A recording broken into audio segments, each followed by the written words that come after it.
മുഖ്യമന്ത്രിക്കും ആഭ്യന്തരമന്ത്രിക്കുമെതിരെ അധിക്ഷേപ പരാമർശം നടത്തിയ KSRTC ജീവനക്കാരനെ സസ്പെൻഡ് ചെയ്തു. കാട്ടാക്കട KSRTC ഡിപ്പോയിലെ കണ്ടക്ടർ ടോമിനെയാണ് സസ്പെൻഡ് ചെയ്തത്.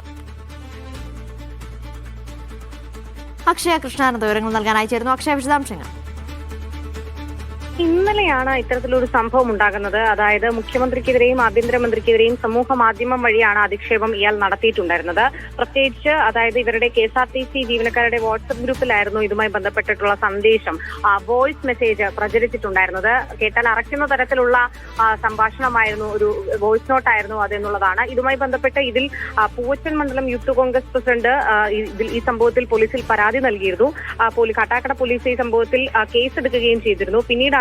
ഇന്നാണ് എന്തായാലും ഈ ജീവനക്കാരനായ ടോമിനെ സസ്പെൻഡ് ചെയ്തത്. ശരി.